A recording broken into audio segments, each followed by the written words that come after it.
Hello everyone, welcome to the live session. तो आज हम देखेंगे एनसीईआरटी हिस्ट्री क्लास 6 का चैप्टर नंबर 6 जो कि है न्यू क्वेश्चंस एंड आइडियाज़। तो शुरू करते हैं आज का chapter. Anga school trip. This was the first time Anga was going on a school trip. They boarded the train from Pune in Maharashtra late at night to go all the way to Varanasi in Uttar Pradesh.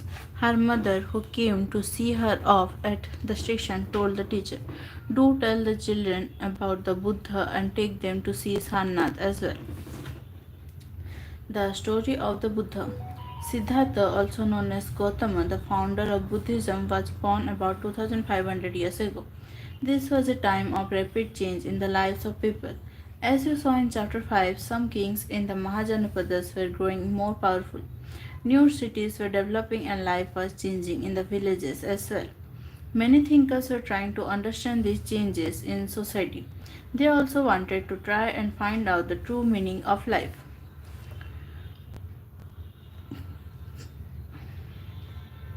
The Buddha belonged to a small Gana known as the Sakaya Gana and was a Kshatriya. When he was a young man, he left the comforts of his home in search of knowledge. He wandered for several years, meeting and holding discussions with other thinkers. He finally decided to find his own path to realization and meditated for days on end under a peepal tree at Bodh Gaya in Bihar, where he attained enlightenment. After that, he was known as the Buddha or the Wise One. He then went to Sarnath near Varanasi, where he taught for the first time. He spent the rest of his life traveling on foot, going from place to place, teaching people till he passed away at Kusinara.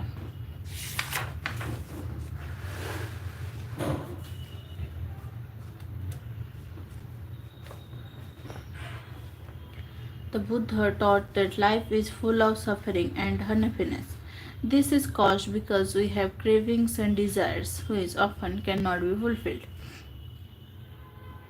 Sometimes, even if we get what we want, we are not satisfied and want even more or want other things. The Buddha described this as thirst or tanha.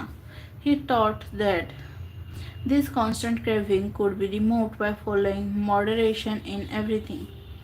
He also taught people to be kind and to respect the lives of others, including animals. He believed that the results of our actions, called karma, whether good or bad, affect us both in this life and the next. The Buddha taught in the language of the ordinary people, Prakrit, so that everybody could understand his message. What was the language used to compose the Vedas? He also encouraged people to think for themselves rather than to simply accept that he said. Let us see how he did this.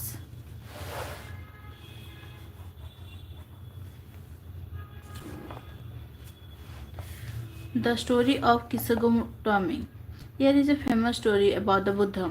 Once there was a woman named Kisagutami whose son had died. She was so sad that she roamed through the streets of the city carrying the child with her, asking for help to bring him back to life. A kind man took her to the Buddha. The Buddha said, "Bring me a handful of mustard seeds and I will bring your child back to life." Kisagutami was overjoyed and started off at once. But the Buddha gently stopped her and added, "The seeds must come from the house of a family where nobody has died." Kisagutami went from door to door, but wherever she went, she found out that someone or the other, father, mother, sister, brother, husband, wife, child, uncle, aunt, grandfather, grandmother had died. What was the Buddha trying to teach the sorrowing mother? Upanishads. Around the time that the Buddha was preaching and perhaps a little earlier, other thinkers who also tried to find answers to difficult questions. Some of them wanted to know about life after death, others wanted to know why sacrifices should be performed. Many of these thinkers felt that there was something permanent in the universe that would last even after death. They describe this as the Atman or the individual soul and the Brahman or the universal soul. They believed that ultimately both the Atman and the Brahman were one. Six schools of Indian philosophy. Over centuries, India's intellectual exploration of truth has come to be represented by six systems of philosophy. These are known as Vesika, Nyaya, Samakhya, Yoga, Purva Mimamsa, and Vedanta or Uttara Mimamsa. These six systems of philosophy are said to have been founded by sages Konnada, Gautama, Kapila, Patanjali, Gemini, and Vyasa, respectively. These philosophers still guide scholarly discourse in the country. German-born British Indologist Friedrich Max Muller has observed that the six systems of philosophy were developed over many generations with contributions made by individual thinkers. However, today we find an underlying harmony in their understanding of truth, although they seem distinct from each other. Many of their ideas were recorded in the Upanishads. These were part of the later Vedic texts. Upanishad literally means approaching and sitting near, and the text contained conversation between teachers and students. Often, ideas were presented through simple dialogues. The Wise Baker. Here is a dialogue based on a story from one of the most famous Upanishads, the Chandogya Upanishad. Sonaka and Abhipratarin were two sages who worshipped the universal soul. Once, as they sat down to eat, a beggar came and asked for some food. We cannot spare anything for you, so Sonaka said. Learned sirs, whom do you worship? The beggar asked. The universal soul, Abhipratarin replied. Ah, it means that you know that the universal soul fills the entire world. Yes, yes, we know that, the sage nodded. If the universal soul fills the whole world, it fills me too. Who am I but a part of the world? The beggar asked. You speak the truth, O young Brahmin. Then, O sages, by not giving me food, you are actually denying food to the universal soul. The sages realized the truth of what the beggar said and shared their food with him. How did the beggar convince the sages to share their food with him?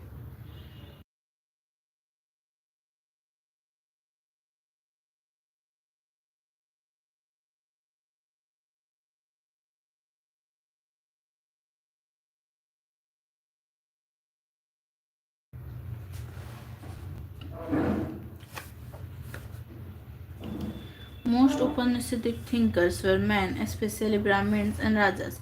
Occasionally, there is mention of women thinkers such as Gargi, who was famous for her learning and participated in debates held in royal courts. Poor people rarely took part in these discussions. One famous exception was Satyakama Jabala, who was named after his mother, the slave woman Jabali. He had a deep desire to learn about reality, was accepted as a student by a Brahmin teacher named Gautama, and became one of the best known thinkers of the time. Many of the ideas of the Upanishads were later developed by famous thinker Shankaracharya, about whom you will read in class 7.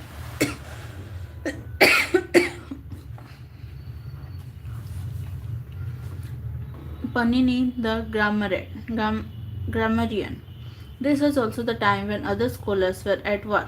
One of the most famous was Panini, who prepared a grammar for Sanskrit. He arranged the vowels and the consonant in a special order and then used this to create formulae like those found in algebra. He used this to write down the rules of the language in short formula, around 3000 of them. Jainism. The last and 24th Tirthankara of the Jainas, Vardhamana Mahavira, also spread his message around this time. That means 2500 years ago. He was a Kshatriya prince of the Lichavis, a group that was part of the Vaji Sangha, about which you read in chapter 5. At the age of 30, he left home and went to live in a forest. For 12 years, he led a hard and lonely life, at the end of which he attained enlightenment. He taught a simple doctrine: men and women who wish to know the truth must leave their homes. They must follow very strictly the rules of ahimsa, which means not hurting or killing living beings. All beings, said Mahavira, long to live. To all things, life is dear. Ordinary people could understand the teachings of Mahavira and his followers because they used Prakrit. There were several forms of Prakrit used in different parts of the country and named after the regions in which they were used. For example, the Prakrit spoken in Magadha was known as Magadhi. Followers of Mahavira, who were known as Jainas, had to lead very simple lives begging for food. They had to be absolutely honest and were especially asked not to steal. Also, they had to observe celibacy, and men had to give up everything, including their clothes.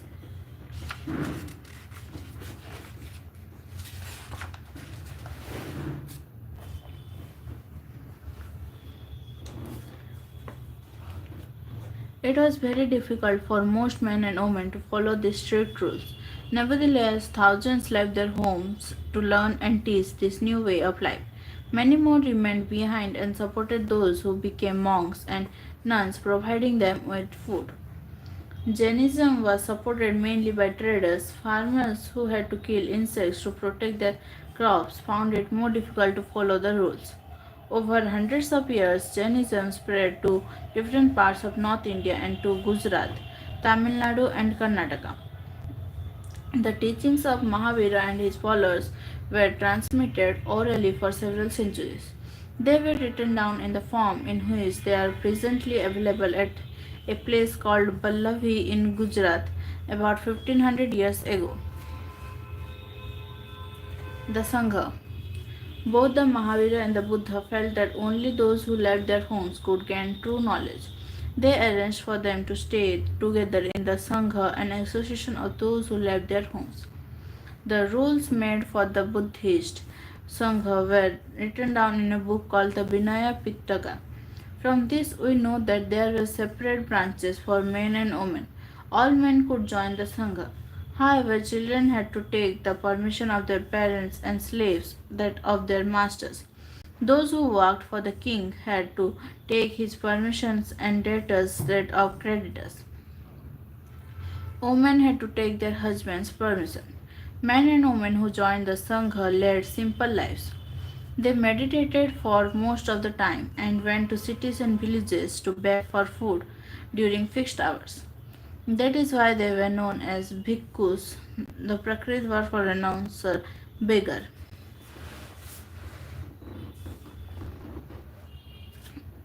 And bhikkhunis. They taught others and helped one another. They also held meetings to settle any quarrels that took place within the Sangha. Those who joined the Sangha included Brahmins, Kshatriyas, merchants, laborers, barbers, courtesans, and slaves. Many of them wrote down the teachings of the Buddha. Some of them also composed beautiful poems describing their life in the Sangha. List at least two ways in which the Sangha described in lesson was this lesson was different from one mentioned in chapter 5. Were there any similarities? Monasteries. To begin with, both Jaina and Buddhist monks went from place to place throughout the year, teaching people. The only time they stayed in one place was during the rainy season, when it was very difficult to travel. Then their supporters built temporary shelters for them in gardens, or they lived in natural caves in hilly areas. As time went on, many supporters of the monks and nuns and they themselves felt the need for more permanent shelters, and so monasteries were built. These were known as biharas. The earliest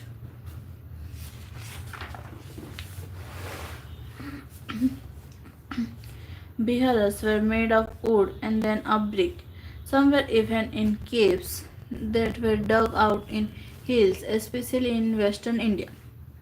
A Buddhist text tells us just as the waters of rivers lose their names and separateness when they flow into the mighty ocean, so are Varna and ranks and family forgotten when the followers of the Buddha join the order of monks.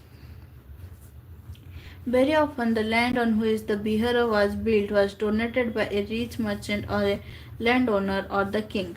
The local people came with gifts of food, clothing, and medicines for the monks and nuns. In return, they taught the people. Over the centuries, Buddhism spread to many parts of the subcontinent and beyond. You will learn more about this in chapter 9. The system of ashramas. Around the time when Jainism and Buddhism were becoming popular, Brahmins developed the system of ashramas. Here, the word ashrama does not mean a place where people live and meditate. It is used instead for a stage of life. Four ashramas were recognized: Brahmacharya, Grihastha, Vanaprastha, and Samanyasa.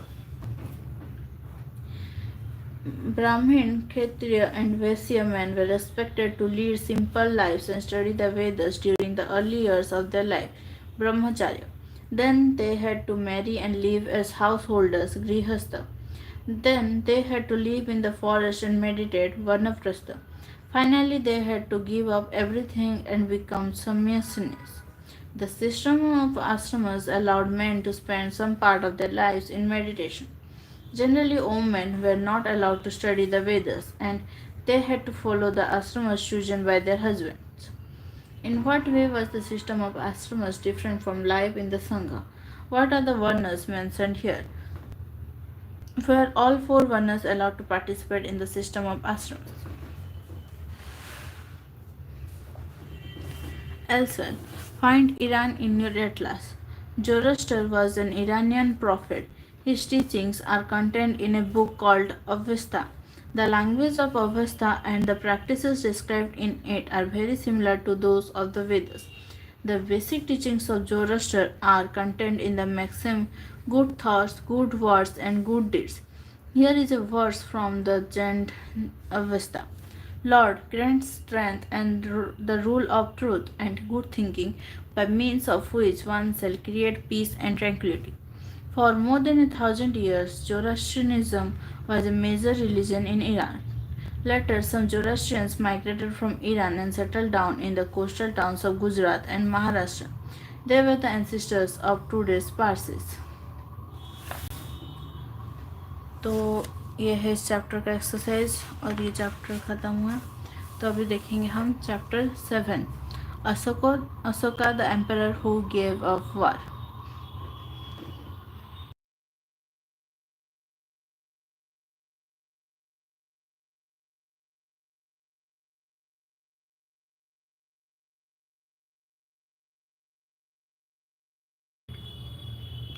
तो शुरू करते हैं chapter. Rosan's rupee. Rosan clutched the crisp notes that her grandfather had given her on her birthday. While she badly wanted to buy a new CD, she also wanted to just see and feel the brand new notes. It was then that she noticed that all of them had a smiling face of Gandhiji printed on the right, and a tiny set of lions on the left. What were the lions there for? She wondered. A very big kingdom, an empire. The lions that we see on our notes and coins have a long history. They were carved in stone and placed on top of a massive stone pillar at Sarnath. Ashoka was one of the greatest rulers known to history, and on his instructions, inscriptions were inscribed on pillars as well as on rock surfaces. Before we find out what was written in these inscriptions, let us see why his kingdom was called an empire. The empire that Ashoka ruled was founded by his grandfather Chandragupta Maurya more than 2300 years ago. Chandragupta was supported by a wise man named Chanakya or Kautilya. Many of Chanakya's ideas were written down in a book called the Arthashastra. Dynasty. When members of the same family become rulers one after another, the family is often called a dynasty. The Mauryas were a dynasty with three important rulers: Chandragupta, his son Bindusara, and Bindusara's son Ashoka.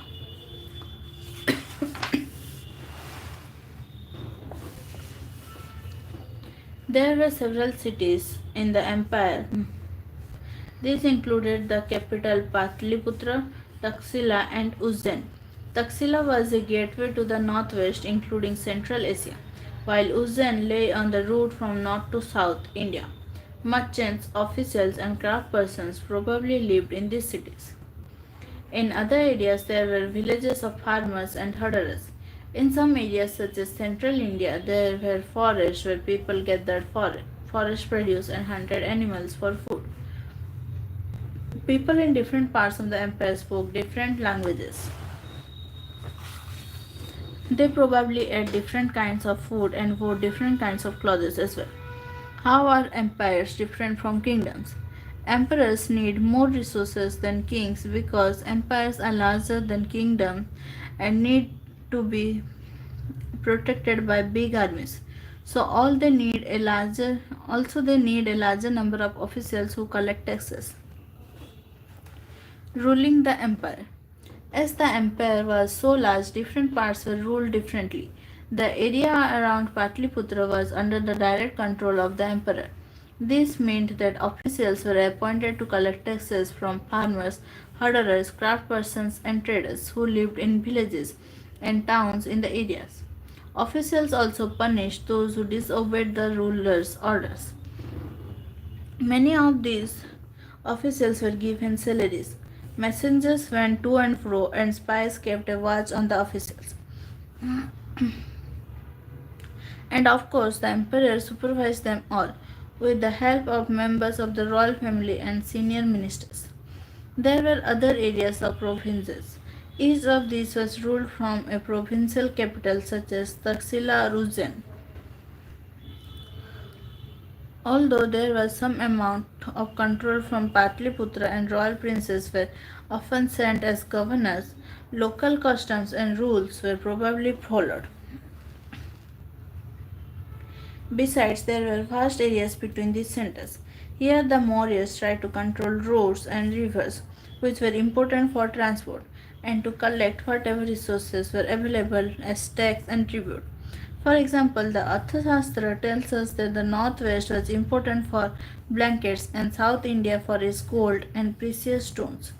It is possible that these resources were collected as tribute.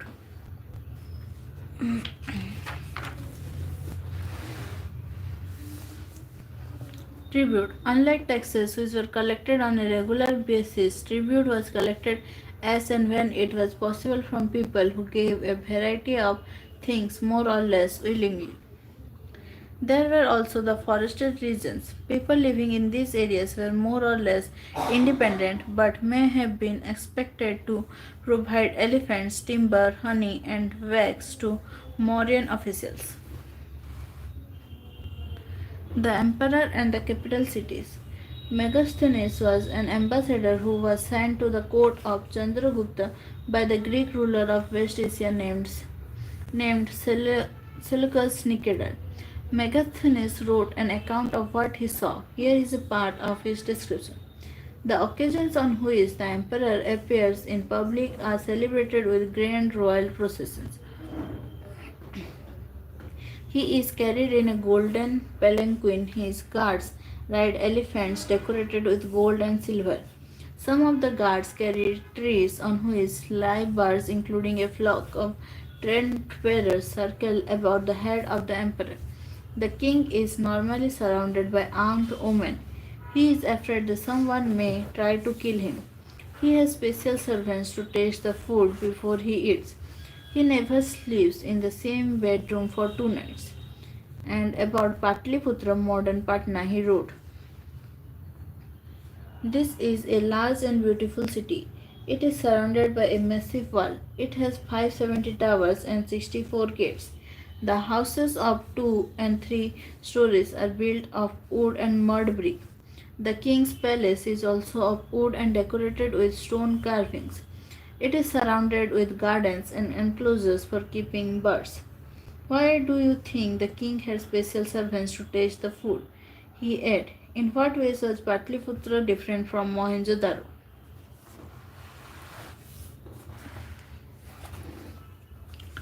Asoka, a unique ruler. The most famous Mauryan ruler was Asoka.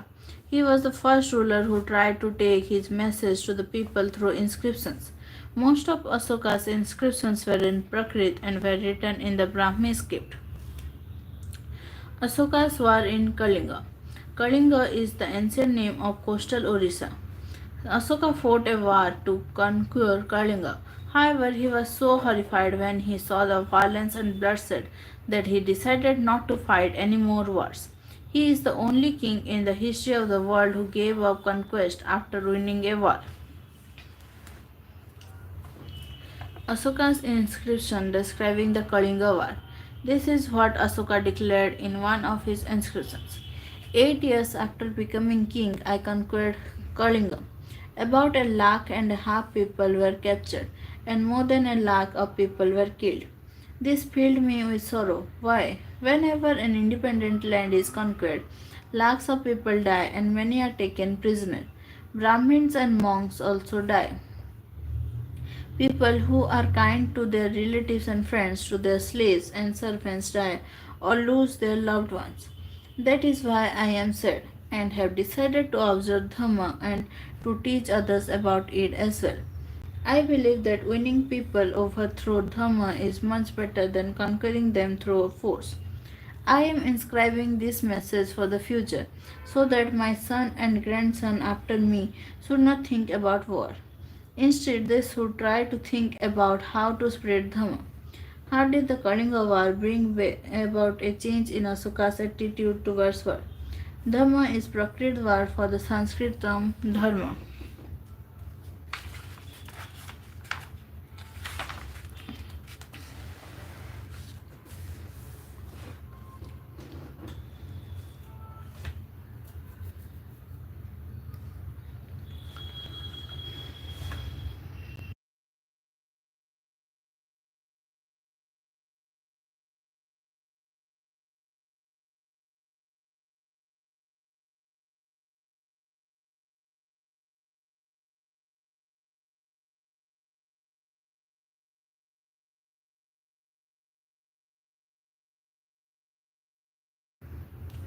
What was Asoka's Dhamma? Asoka's Dhamma did not involve worship of God or performance of a sacrifice. He felt that just as a father tries to teach his children, he had a duty to instruct his subjects. He was also inspired by the teachings of the Buddha. There were a number of problems that troubled him. People in the empire followed different religions, and this sometimes led to conflict. Animals were sacrificed, slaves and servants were ill treated. Besides, there were quarrels in families and amongst neighbors. Asoka felt it was his duty to solve these problems. So, he appointed officials known as Dhamma Mahamata who went from place to place teaching people about Dhamma. Besides, Asoka got his message inscribed on rocks and pillars, instructing his officers to read his message to those who could not read it themselves. Asoka also sent messengers to spread ideas about Dhamma to other lands such as Syria, Egypt, Greece, and Sri Lanka. He built roads, dug wells, and built rest houses. Besides, he arranged for medical treatment for both human beings and animals.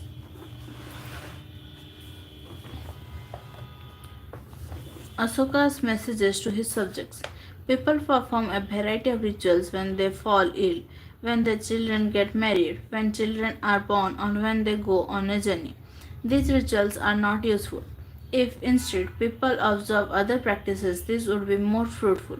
What are these other practices? These are being gentle with slaves and servants, respecting one's elders, treating all creatures with compassion, giving gifts to Brahmins and monks. It is both wrong to praise one's own religion or criticize another's. Each one should respect the other's religion. If one praises one's own religion while criticizing another's one is actually doing greater harm to one's own religion. Therefore, one should try to understand the main ideas of another's religion and respect it. Pandit Jawaharlal Nehru, the first Prime Minister of India, wrote, His edicts, instructions still speak to us in a language we can understand. We can still learn much from them. Identify the parts of Ashoka's message that you think are relevant today.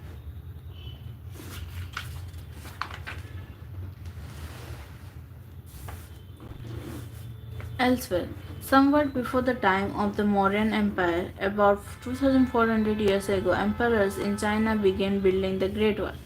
It was meant to protect the northern frontier of the empire from pastoral people. Additions to the wall were made over a period of 2000 years because the frontiers of the empire kept shifting. The wall is about 6400 km long and is made of stone and brick, with a road along the top. Several thousand people worked to build the wall. There are watchtowers all along a distance of about 100 to 200 meters. In what ways do you think Ashoka's attitude toward neighboring people was different from that of the Chinese emperor?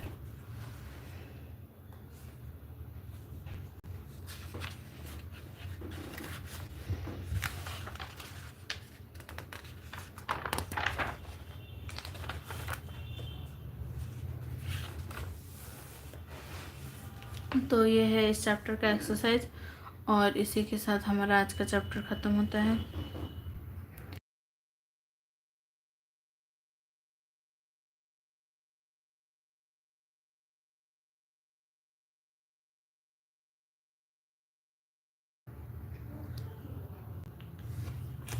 तो हमारा आज का chapter ख़त्म हो गया। अगर आपको daily live class join करना है तो चैनल को सब्सक्राइब कर दीजिए और नोटिफिकेशन आइकन पर क्लिक कर दीजिए और वीडियो अच्छा लगे तो लाइक कर दीजिए। तो हमारा आज का सेशन यहीं तक था। Thank you, thanks for joining.